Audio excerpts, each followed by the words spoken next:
naive we were in so many ways, and how unprepared, obviously. Mm-hmm. Mm-hmm.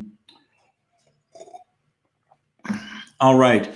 So Tom, thank you for coming back. It's great to see you. You have a long list of very successful books, and we're going to talk about the latest one tonight, Blood and Treasure, Daniel Boone and the Fight for America's First Frontier. Before we do that, though, let's go back. When you were here with us before, it was October 15th, and we talked about Dodge City. But you have several other books in addition to that. Why don't you tell us about a couple of those, and then we'll get started at 8. Well, Dodge City ended up being the centerpiece of a trilogy. It was not intended as a trilogy. What has since become the Frontier Lawmen trilogy. And the first volume is Wild Bill, about Hickok, who was really the post-Civil War first prototype of the Frontier Lawman. Then you had Dodge City, and then the concluding volume of the trilogy, which came out a year ago, was Tombstone, and which I think a lot of people discovered when the book came out is a lot bigger story with more characters and more facets to it than people thought, or that the movies have portrayed, for example. So that became a kind of a surprise, because I never would have set out the daunting task of writing a trilogy. It sort of evolved into a trilogy. And then another book I'd like to mention is that came out in November of 2019, was called All Blood Runs Red. And it was about Eugene Bullard, who was the very first African-American combat pilot, who also became a well-known jazz musician and nightclub impresario. And he had this amazing, amazing life, and early civil rights pioneer, and friend of Hemingway, Fitzgerald. In fact, he's a character in A Sun Also Rises, because he was a jazz drummer in Paris in the early 1920s. How interesting. It's been fun to find stories about people that had, unique lives, and also to tell people about lives that they might not necessarily know about, or that are more involved than they could ever have imagined. Well, and I think that latter is where tonight's falls. Let me welcome everyone. I'm Lee Wright. I'm the founder of History Camp. Behind the scenes tonight is Carrie Lund. She's the executive director of The Pursuit of History. She is going to make all of the technical things happen. I think she's going to be with us on camera next week. We are delighted to have back with us Tom Clavin. Tom is a New York Times bestselling author, works as a newspaper and website editor, magazine editor, TV, radio commentator, and reporter for the New York Times. Has received awards from the Society of Professional Journalists, the Marine Corps Heritage Foundation, and the National Newspaper Association, among many others. His books include The Heart of Everything That Is, Halsey's Typhoon, and Reckless. The book we're talking about tonight was co-authored with Bob Drury, Blood and Treasure, Daniel Boone, and the Fight for America's First Frontier. Tom, thanks for joining us. Well, thank you for having me back. It's a pleasure. Well, I think it's interesting. When you were here before, we were talking about kind of the West as people think about it, right? And with your book, Dodge City. And tonight we're talking about a frontiersman also on the Western frontier, though much further east, this now in Kentucky. Yeah, and I'm glad you brought that up, because Bob Drury and I did a book that came out in 2013 called The Heart of Everything That Is. You just made a reference to it. And our main character was the Sioux Indian leader, Red Cloud. And it was really about the last 15 years or so of the Indian tribes on the Great Plains. And once they were either defeated in battle, put on reservations, that was really the closing of the frontier. There was no more frontier after that. And what I always hoped that we would get a chance to do is say, let's go back. Instead of we never thought about doing a sequel to that, because the story was kind of over. The war against the American, Native Americans was done, certainly by Wounded Knee. But let's go back. Where was that blueprint created? Where was that that template set of where the frontier was, and how white settlers and explorers and hunters would move west, and then that frontier would move west and move west? Because yes, like what you're saying, when the story of Blood and Treasure takes place, the frontier is not the Mississippi River, it's not the Missouri River, it's not the Rocky Mountains. It's right on the other side of the Appalachian Mountains. The Ohio Valley, what became known as Kentucky and Tennessee. So the goalpost kept moving as to what the frontier was. Well, I think there are a number of interesting things we're going to hear about tonight. What are some of the things that you think would, one or two things that would really surprise people about Daniel Boone, someone who's kind of mythologized, but who actually has even a more interesting life than maybe we know? Well, one thing is he didn't die at the Alamo. He's not Davy Crockett. He did not wear a coonskin cap. But I think two, to me, very significant things is one, he was a pivotal figure in the American Revolution. And most people might not think that. I mean, most people think the American Revolution, they think of Virginia and South Carolina and New York and New Jersey, what was in Massachusetts, of course, what was happening in those states.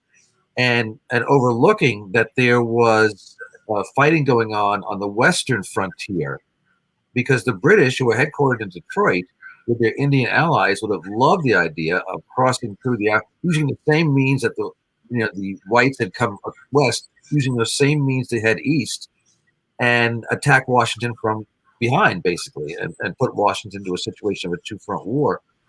And it was Daniel Boone and his fort in what is now Kentucky that was the pivotal battle that stopped the British and their Indian allies from getting through. And most people have no idea that Daniel Boone had anything to do with the American Revolution, when he had a lot to do with it.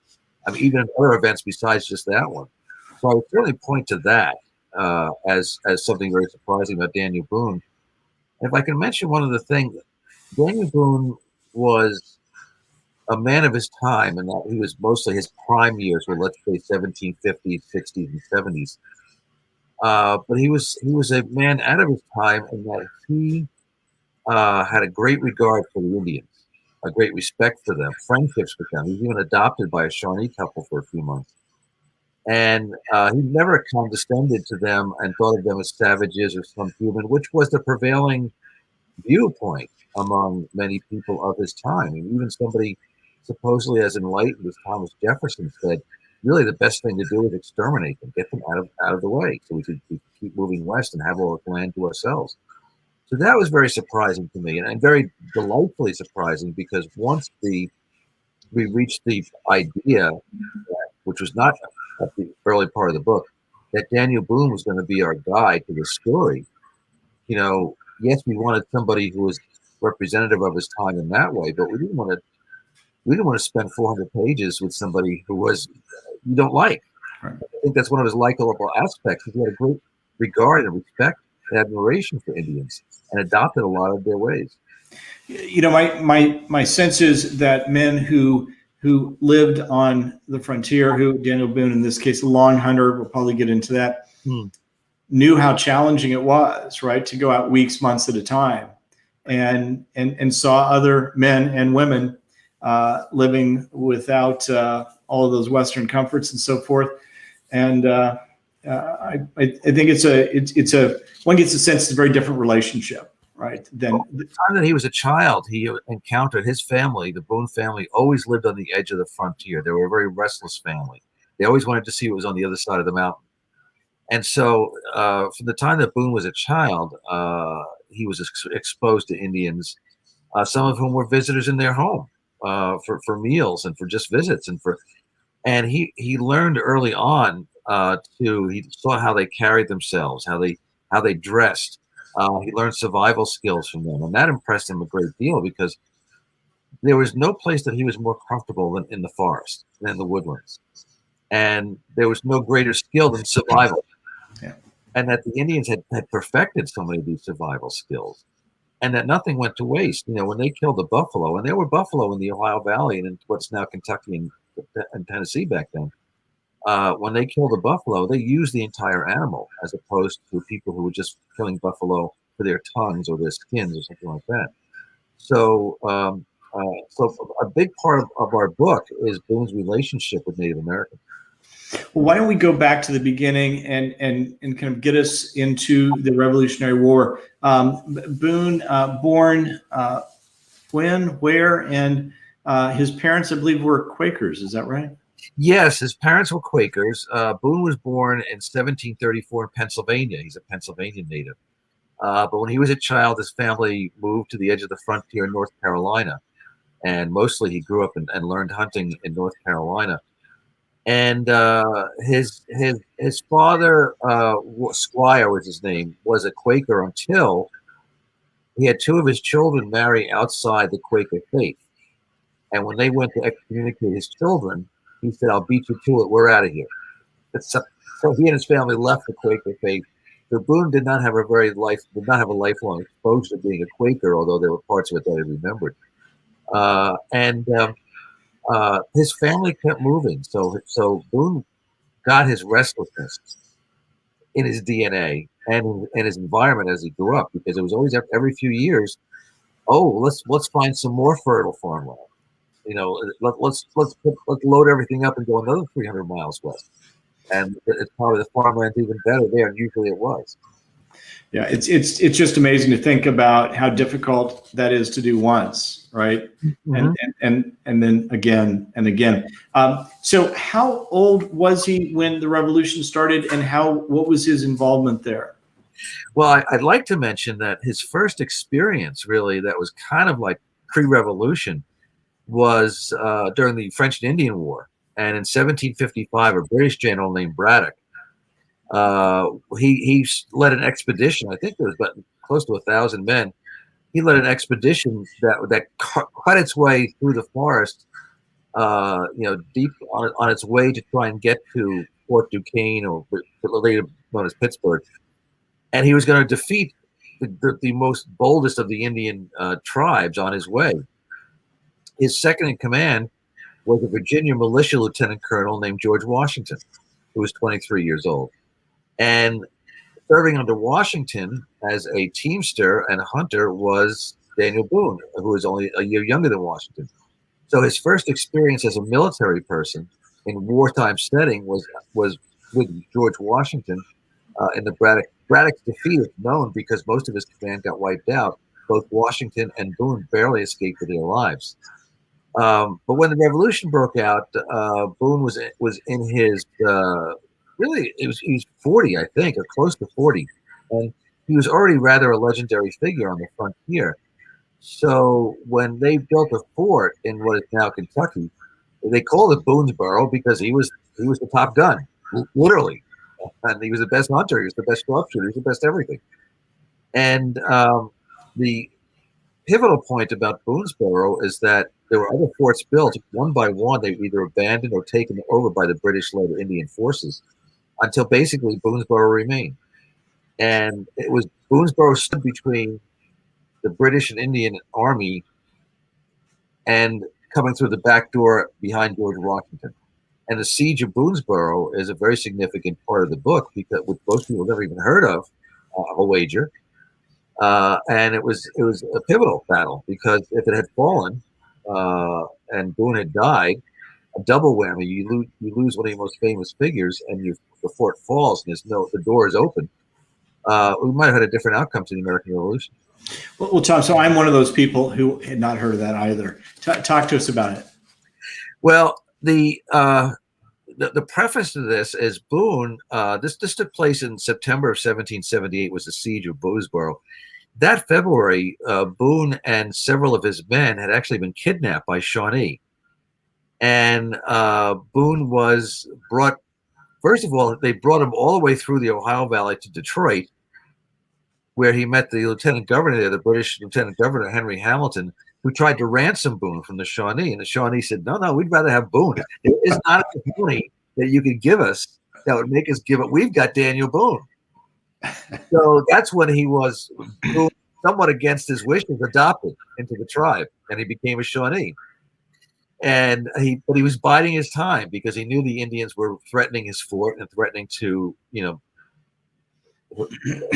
wage war.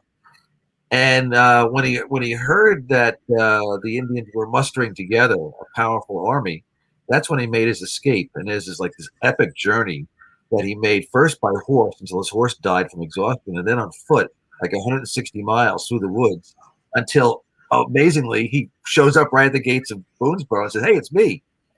And so the fort prepared, and just in time, because then the Shawnees showed up, led by his adopted father, Blackfish. So there's some kind of rivalry going on there, paternal thing going on. And the siege lasts for, I think it was about 10 days of constant battle. And inside the fort, you had the men and women and children, and you had the sharpshooters, the hunt with the long rifles, the Boone and the long hunters and the long rifles. And then you had the Indians who kept attacking and kept being, pushed back and attacking and pushed back until finally Blackfish and what was left of his army said, we're done. We can't take this fort, and I'm not going to lose any more brave warriors by trying to. And they turned and left and retreated. And that was a enormous turning point, at least as far as the war on the Western frontier was concerned. That's fascinating. And Boone, at that point, was he married? Did he have children? He did. He was married. He and his wife, Rebecca, were married for 56 years until she passed away in her 70s. And they had, I can't remember, I think they had 8.5 children. And the half was? Yeah. It's one of the more enjoyable stories in the book is that Boone would sometimes go off on these very long hunts that would last a year or more. And then, the idea was he'd come back with like a lot of animal skins and food and all kinds of stuff like that. And so one time when he returned home to his wife, Rebecca, she presented him with an infant daughter. Well, Boone was not a very educated man, but he was intelligent and he could do arithmetic. And he realized he was nowhere near home 9 months earlier. So he had this daughter named Jemima. And so his wife confessed. She thought he was dead. And his younger brother, Ned, who was almost like his identical twin, comforted her, and one thing led to another. And so Boone thought about this, and he came to a conclusion. He said, well, I married a full-blooded woman, not a portrait of a saint. And he said to her, at least you kept it in the family. And he raised Jemima as his own daughter. That is a great story. Now, was he involved in the Revolutionary War beyond the siege? Yes, he was, because he was once the siege was over, and once the American military could afford to send officers and men to the west to try and take the fight to the British on the other side of the Appalachian Mountains. George Rogers Clark was mostly the top military leader who led these campaigns. Boone, by this point, had joined I think he was in the Virginia or North Carolina militia. So he accompanied, he was part of these armies that were raised to take the fight across the Ohio River to the Indians, and across the Kentucky River to the Indians. And so he participated in a number of battles for the remainder of the war, the last one being the Blue Licks battle in 1782, which really, most people think of Yorktown or Cowpens as the last battle of the American Revolution, but I believe it was the Battle of Blue Licks, which was the last major battle of the American Revolution in 1780. I think it was August 1782. And then after the war, take us forward then to Boone's life and career. I believe he was in the state legislature. Is that right? Boone actually during the American Revolution, he was elected to the Virginia state legislature, and there's a story with that too, because the legislature was meeting, and I think I'm trying to remember what town they were in. Might have been Lexington, someplace like that. And suddenly Cornwallis led a British force that took over the town. Now, some of the legislators managed to escape, but Boone was picked up, and even Cornwallis said, "We've got the famous Daniel Boone. Bring him to me." So they brought Boone to him. Now, Boone was a good raconteur, and he was already a legendary figure by this time. So Cornwallis said, "Well, tell me more about your life." So Boone told him one story after another. Cornwallis was delighted. And as a result, he said, "Release this man. I don't want him as a prisoner. He should be out there in the woods where he belongs." That's great. That is great. after the war, he tried various business ventures because he was not a good businessman. He always found a way to lose money. So he thought, okay, the war's over. I've got a certain reputation for honesty and for being heroic. I should be able to make some money. Unfortunately, one venture after another, he owned a pub. He owned this. He tried farming. He actually got so upset with people in Kentucky not helping him out that he left Kentucky and lived in Spanish part of America for a while. He came back. And he spent the rest of his years in what is now Missouri. And in fact, his very, very late years were spent with his daughter Jemima and her husband and children. Interesting. Now, how is it that he became so well known? Well, he became. I mean, he was the best of the hunters, really. I mean, there were a lot of good hunters and good marksmen. He was the best of the best. And word got around along the frontier and eventually made its way into the Eastern Coast newspapers about this amazing frontiersman. And of course, there were tall tales attached to that, and some of the things that were written about him were not true. We find that all the way through our stories of people of the West with Wyatt Earp and Doc Holliday and people like that. I certainly encountered that before. But a lot of the stories were true with Boone. One of the most dramatic stories was about how Indians captured his daughter Jemima and two of her friends, who were sisters, the Callaway girls. And Boone, it took him days and days and days, but he tracked them down. He got those girls back. And in fact, years later, that would be a big part of the book, The Last of the Mohicans, in that book about this kidnapping and then the rescue mission that Boone undertook. And in fact, if people ever get a chance to watch the later version of Last of the Mohicans, that stars Daniel Day-Lewis. Daniel Day-Lewis, I'm sure there was some intention here because he's playing a character named Hawkeye, which is based on Daniel Boone. That's Daniel Boone when he was in his 30s. There's a close resemblance, and the way he could dash through the forest for miles and miles and miles, and had the long rifle. He could knock the eye out of a squirrel at 100 yards. So because some of these stories eventually started to make their way into the Eastern newspapers, and the oral histories that people were telling about what was then the first frontier, Boone became a legendary figure, and he remained so for the rest of his life, to the point where over his last 10 to 15 years, there were people seeking him out to talk to him, to try and jot down some of his reminiscences. And that's why, thankfully, because Boone himself did not really write a memoir or kept a journal of his adventures, but by people later in his life talking to him and family members, we have some basically eyewitness accounts of some of the exploits. Interesting. Now, Boone got a nickname by the Native Americans. Is that right? Wide Mouth. What's the story behind that? He had a good sense of humor, and he was known to grin and laugh. And even this is true even among the Indians. The Indians gave him that nickname, Wide Mouth. To them, he was Wide Mouth Boone. And there's one story in the book where he was asleep, and I think the companion he was with did not tell him he was going off hunting elsewhere. So Boone was catching a nap, and he opened his eyes, and there's, I think, several Cherokees standing over him.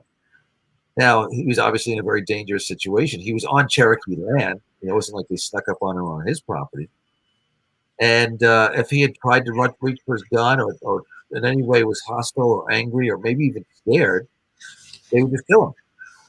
But he realized the situation he was in, and he gave them the biggest grin he could. And he sat up and he grinned and he invited them to all sit down with him. He offered them some of the food that he had. And they started having this conversation as best they could because he knew some Cherokee and Cherokee knew some English. And there was a perfect example of Wide Mouth Boone escaping a dangerous situation that probably somebody else would have died in. How interesting. Now, is it true? I seem to remember some quote about saying, "I've never been lost, but there were sometimes several days when I wasn't quite sure where I was." Is there something like that was true? Yeah, that's a good representation of Boone's attitude in the deep woodlands, because if he didn't know where he was, that didn't mean to him he was lost. He just had to find out where he orient himself and then decide where he was going to go to next. Like, as I mentioned earlier, he was really most comfortable. I mean, he loved his wife, he loved his family, he loved being with them. But his natural element was deep into the woods and exploring and seeing things maybe no white man had ever seen before. Yeah. So from your study here, what are some of the things that you take away, some observations or insights about that movement of the frontier and the movement of European settlers through that region and onto the West?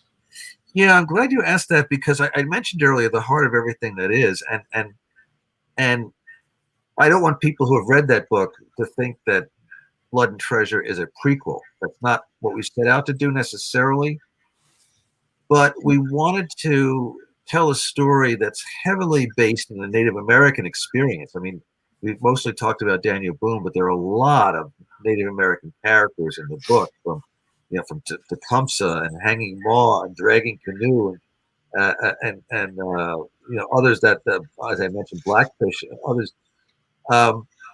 We wanted to show how the pattern began, really, which was that the people of European descent would covet new territory. Oh, wait, there's Indians there. Okay. Well, let's offer them a treaty and an exchange for land. Now, the Indians, for the most part, did not understand that concept, because they did not believe they owned the land. There was hunting land that they liked to hunt. There's not the ownership aspect. So when these treaties were presented to them, they mostly said, "Yeah, sure. Yeah, you can give us some things in return for that, for saying stuff that you can hunt there. Go ahead, fine." But then what would happen is then the military would move in and kick them out, and they'd have to retreat farther west, and then it would happen all over again, retreat farther west, and eventually this went on for over a century. So we wanted to understand how the pattern began, and who the and was there anything that could have been done differently, or was there from the very beginning an inevitability about it? This was the way it was going to happen, because towards the end of those people who've read The Heart of Everything That Is, Red Cloud, the victorious Red Cloud, is invited to Washington, and he meets President Grant, and he's taken to New York, where he makes a speech and people go to see him. He's also brought to a arsenal, a munitions factory, an arsenal, and he sees the weapons that are being manufactured. And Red Cloud realizes that this was all inevitable, that there's no way to resist the growing number of white people and the growing power of white people. And so Blood and Treasure goes back to where that began, where some Indians first began to dawn on them. We're up against something we can't defeat. Others did the best they could to make war. And because of violence or disease, they mostly ended up being virtually wiped out, or they too moved west. They went to the other side, let's say the Missouri River and Mississippi, and thought they were safe there. But they may have only been safe there for a couple of decades. Yeah. Other insights about Boone or his countrymen from the research. I always think that the West really, regardless of where in the country you live, kind of the idea of the West and the vast expanse really is part of the American psyche. Again, in this time, the West was Kentucky and so forth. Other things kind of larger ideas you took away that you'd like to share and that you think are kind of have an impact beyond the particular story told? Well, I think this answers that question, because one of the really interesting aspects to Bob Drury and I working on this book is that the Indians realized that they were in the middle of a proxy fight in America. You had the British, you had the Spanish, you had the French. They were all already for centuries had been jockeying with each other in Europe. And now they all had territory, vast expanse of territory in America. And that's where the fight was. You know, the French and Indian War was really, in Europe, it was called the 7 Years' War. In America, it was called the French and Indian War. And the tribes, many of the leaders of the tribes were canny enough to realize they're fighting by proxy, they're fighting their European wars, but they're doing it here, and we're in the middle. Now, the good thing about that is we could play one off against the other. So that's what many of these tribes did. They would go to the French and say, "Well, listen, we'll be your friends if you give us some gifts and things like that, and guarantee that we could keep our land." And the French said, "Great." And then if the British made a better offer, the Indians fought for the British. The Spanish pretty much tried to stay out of it because they'd already had been beaten enough times and kicked out of Florida, for example. So that was one of the interesting aspects of it to us, that many of the Indian leaders played one side off against the other because they understood, not knowing, never being to Europe, not having history books or anything like that, but they understood that you had the French, the British, and then you had these emerging Americans who were becoming more and more independent, seeing the country as their own, and we can have some benefit out of this. And that was one of the interesting things that we felt, that the Indians were not, as they were called by many people at the time, savages, dumb savages. Some of them were very, very intelligent. They understood what was going on. Yeah, again, you look at the at simple survival, right, in very difficult, often very difficult situations. So we often, or excuse me, almost always when Carrie is with us, we then turn to some questions from the audience. I'll do that now. How far west did Daniel Boone eventually go, and did he ever see the Rocky Mountains? I can tell you this. According to family lore, and according to, I think, his youngest son, Nathan, Daniel Boone, he went on a last hunt with his good hunting friend Simon Kenton, who's one of the legendary frontiersman figures in the book, when he was 75 years old. And he was gone for an awfully long time. And supposedly he got as far west as the Yellowstone River. Now, there's no way to independently corroborate that. We don't have a photo or travel guide that mentions that Daniel Boone was last seen in the Yellowstone area. But the family was, handed us down that they were very sure of it, that he came back. And the things that I don't know specifically about the Rocky Mountains, but when he came back, he was describing things that were amazing to people who were by that time living in Kentucky and Missouri. They could not comprehend mountains that big and the kind of plains and the different kind of terrain that Boone was describing. So, Tom, we've talked about being a long hunter. Tell us a little more about that. In Boone's case in particular, an outstanding, I guess, long hunter. The duration they were out. What did they have with them, and what would he have brought back as kind of his haul from being out months and months?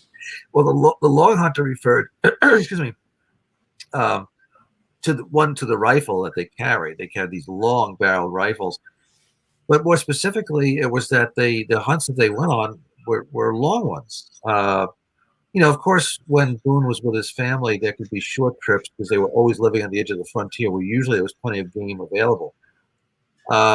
But the longer trips were to go deeper into the forest, which was not his land, but Indian territory, and hunt for beaver, bear, buffalo, to some extent, antelope. The idea was that you were bringing pelts back, that you could turn into money. Beaver in particular was a cash crop. Because of all the beaver pelts that were exported to Europe to make into hats. And of course, there were buffalo robes and things like that. But the best time for hunting was the fall. So Boone was also, to some extent, a farmer. He didn't care for farming nearly as much as being a hunter, but he would work his farm in Kentucky and years later in Missouri until the harvest was in, and then it was time to go hunting. And many times the hunt was still going on when winter set in, and it might be just difficult, if not impossible, to get back home because of the weather conditions. So he might not be back until spring or the following early summer when it was time to plant and get going to farming again. So if you had a hunt that lasted, which many of them did, for 8, 9, 10, sometimes a year, they were called long hunts. And people who did that, which is a rare breed, it wasn't common, but they were called the long hunters. And just one follow-up, did he have one horse, multiple horse, pack horses with him? Yes, they had pack horses. And and usually Boone was not usually by himself. That would have been, it's perhaps suicidal. As comfortable as he was, and as expert he was a woodsman, he would go with other long hunters, family members, brothers-in-law, brothers. His brother Squire was with him for many years on long hunts. Eventually, he had sons who accompanied him on long hunts, and they would bring pack horses. And if you were lucky, you returned with 2, 3, 4 pack horses per man, laden with deer skin and buffalo skin, and bear skin, things like that. Well, let's follow up on that. What did you learn about his siblings, and did they share in any of his adventures? Mostly his brother Squire was a long hunter. He had other siblings, other male siblings who were more the farmer type, not nearly as adventurous. His brother Ned, who fathered Jemima, was a more studious type, and he did not venture too far, although it was on one of the long hunts that he accompanied Daniel Boone that Ned was killed by Indians.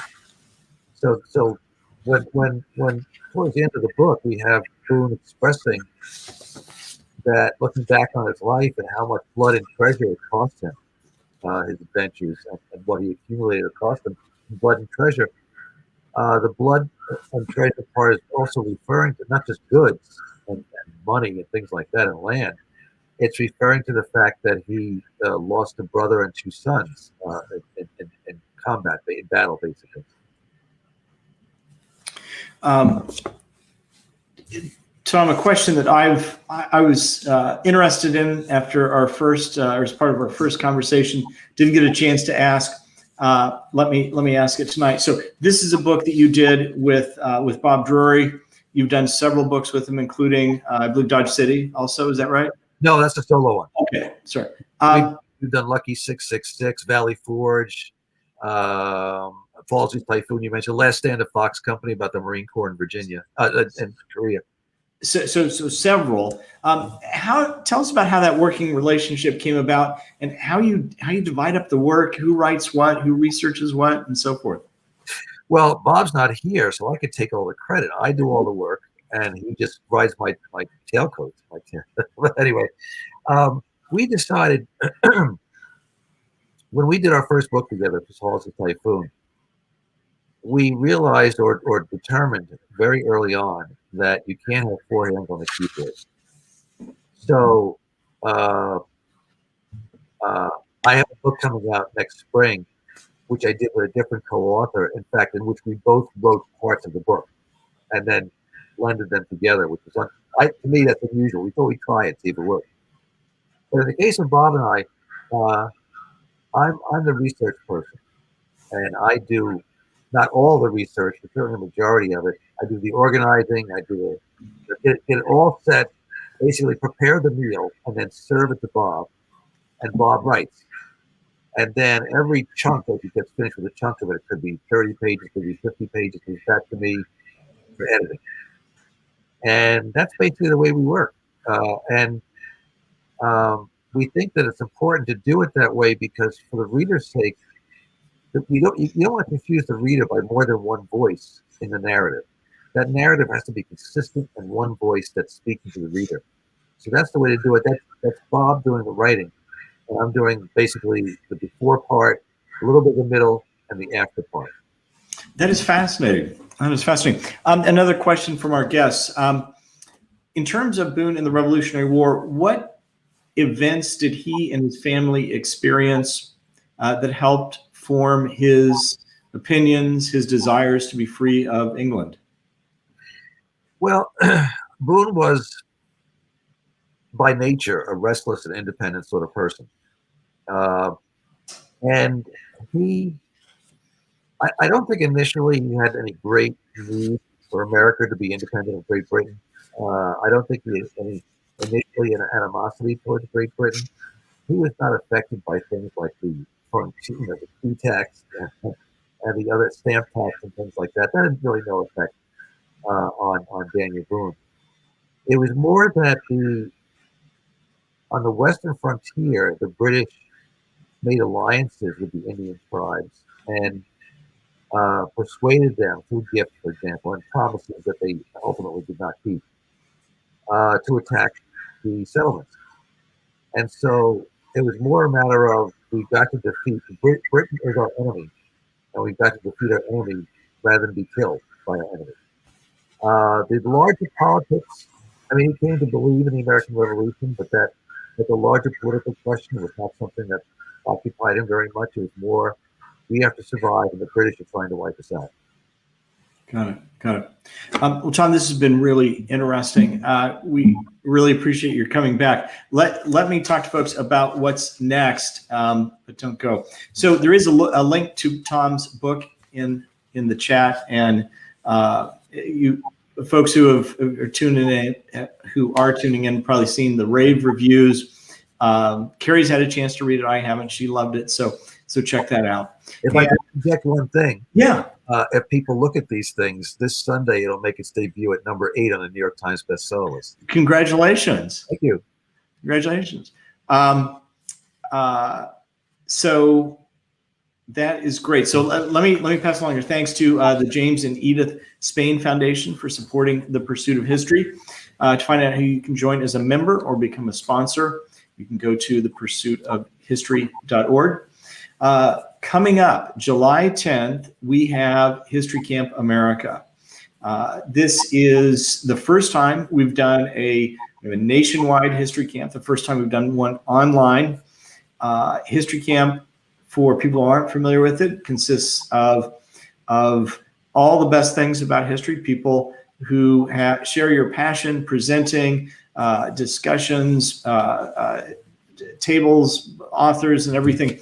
We're going to do that online. And so if you check out historycamp.org, you will find more information there. We'll talk more about it in upcoming broadcasts also. The call for presentations is open. So if that's of interest, check that out. And one other thing, people may remember the American Summer Road Trip that we did in August. We are going to have some behind-the-scenes tours, as we did with American Summer Road Trip, as part of History Camp America. That's something we can't do when we have physical history camp in one place. This gives us a chance to see some interesting historic sites across the country. So check that out. And then next week, May 13th, Thomas Andrews will be joining us to discuss the 1914 Ludlow Massacre in southern Colorado and the Great Coalfield War. Thanks to Carrie Lund behind the scenes. Tom, thanks. It was my pleasure. Thanks for having me back.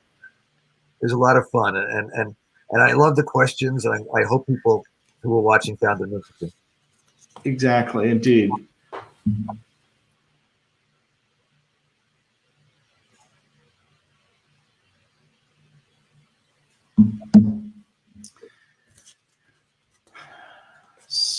So this is our little